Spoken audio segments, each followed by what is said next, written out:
పెట్టుబడులే లక్ష్యంగా రేపు CM Chandrababu Singapore పర్యటనకు వెళ్లనున్నారు. చంద్రబాబుతో పాటు నారా లోకేష్, నారాయణ, టీజీ భరత్లతో పాటు అధికారులు సైతం సింగపూర్ వెళ్లనున్నారు.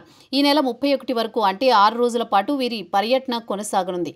సింగపూర్ పర్యటనలో భాగంగా వివిధ పరిశ్రమల సీఈఓలు, ప్రతినిధుల బృందంతో భేటీ కానుంది. తొలి రోజు సింగపూర్ సమీప దేశాల్లో నివసిస్తున్న ప్రవాసాంధ్రులు నిర్వహించే తెలుగు డయాస్పోరా సమావేశంలో సీఎం చంద్రబాబు పాల్గొంటారు.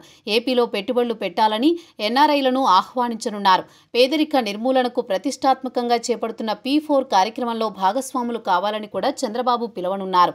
ఒకవైపు పెట్టుబడులు, మరోవైపు P4 సాధనే ధ్యేయంగా చంద్రబాబు బృందం సింగపూర్ పర్యటన కొనసాగనుంది. కూటమి ప్రభుత్వం ఏర్పడిన తర్వాత దావోస్ పర్యటనకు వెళ్లారు సీఎం చంద్రబాబు. ఏటా అక్కడ ప్రపంచ పెట్టుబడుల సదస్సు జరుగుతోన్న సంగతి తెలిసిందే.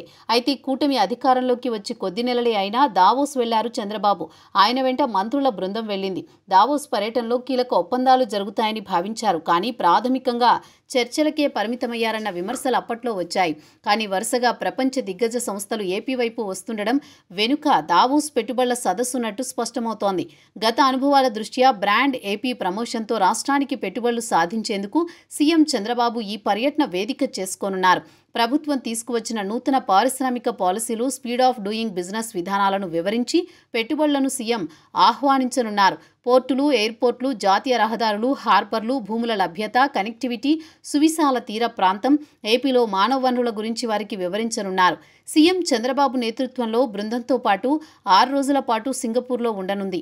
వివిధ కంపెనీల సీఈఓలు, ప్రజాప్రతినిధులతో చర్చలు జరిపి ఏపీలో పోర్టు ఆధారిత ప్రాజెక్టులు, సెమీ కండక్టర్లు, ఆర్టిఫిషియల్ ఇంటెలిజెన్స్, డేటా సెంటర్ల ఏర్పాటుకు సంబంధించి పెట్టుబడులపై సీఎం చర్చించనున్నారు.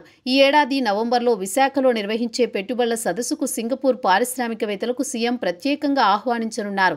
డిజిటల్ ఎకానమీ, ఫిన్టెక్ పై నిర్వహించే బిజినెస్ రౌండ్ టేబుల్ సమావేశాల్లో కూడా చంద్రబాబు పాల్గొంటారు.